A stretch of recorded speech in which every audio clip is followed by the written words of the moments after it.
Like millions of Americans, I learned of the tragic events in Arizona on Saturday, and my heart broke for the innocent victims. No words can fill the hole left by the death of an innocent, but we do mourn for victims' families as we express our sympathy. I agree with the sentiments shared yesterday at the beautiful Catholic Mass held in honor of the victims. The Mass will hopefully help begin a healing process for the families touched by this tragedy and for our country, our exceptional country. So vibrant with ideas and passionate exchange and debate of ideas, it's a light to the rest of the world. Congresswoman Giffords and her constituents were exercising their right to exchange ideas that day to celebrate our republic's core values and peacefully assemble to petition our government. It's inexcusable and incomprehensible why a single evil man took the lives of peaceful citizens that day.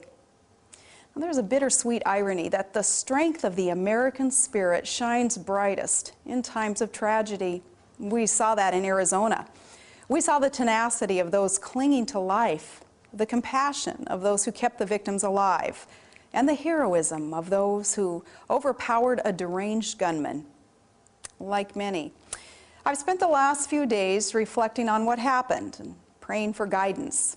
After this shocking tragedy, I listened at first puzzled, then with concern, and now with sadness, to the irresponsible statements from people attempting to apportion blame for this terrible event. President Reagan said, "We must reject the idea that every time a law is broken, society is guilty rather than the lawbreaker. It is time to restore the American precept that each individual is accountable for his actions. Acts of monstrous criminality stand on their own. They begin and end with the criminals who commit them, not collectively with all the citizens of a state, not with those who listen to talk radio, not with maps of swing districts used by both sides of the aisle, not with law-abiding citizens who respectfully exercise their First Amendment rights at campaign rallies, not with those who proudly voted in the last election." The last election was all about taking responsibility for our country's future. Now, President Obama and I may not agree on everything, but I know he would join me in affirming the health of our democratic process. 2 years ago, his party was victorious. Last November, the other party won. In both elections, the will of the American people was heard, and the peaceful transition of power proved yet again the enduring strength of our republic. Vigorous and spirited public debates during elections are among our most cherished traditions. And after the election, we shake hands and we get back to work. And often both sides find common ground back in D.C. and elsewhere. If you don't like a person's vision for the country, you're free to debate that vision. If you don't like their ideas, you're free to propose better ideas. But especially within hours of a tragedy unfolding, journalists and pundits should not manufacture a blood libel that serves only to incite the very hatred and violence that they purport to condemn. That is reprehensible. There are those who claim political rhetoric is to blame for the despicable act of this deranged, apparently apolitical criminal. And they claim political debate has somehow gotten more heated just recently. But when was it less heated? Back in those calm days when political figures literally settled their differences with dueling pistols? In an ideal world, all discourse would be civil and all disagreements cordial. But our founding fathers knew they weren't designing a system for perfect men and women. If men and women were angels, there would be no need for government. Our founders' genius was to design a system that helps settle the inevitable conflicts caused by our imperfect passions in civil ways. So we must condemn violence if our republic is to endure. As I said while campaigning for others last March in Arizona during a very heated primary race, I said we know violence isn't the answer. When we take up our arms, we're talking about our vote. Yes, our debates are full of passion, but we settle our political differences respectfully at the ballot box, as we did just 2 months ago, and as our republic enables us to do again in the next election and the next.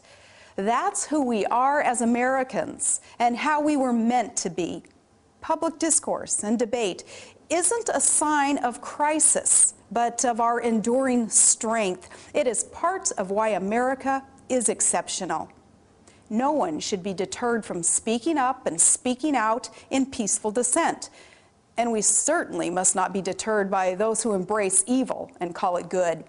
And we will not be stopped from celebrating the greatness of our country and our foundational freedoms by those who mock its greatness by being intolerant of differing opinion and seeking to muzzle dissent with shrill cries of imagined insults.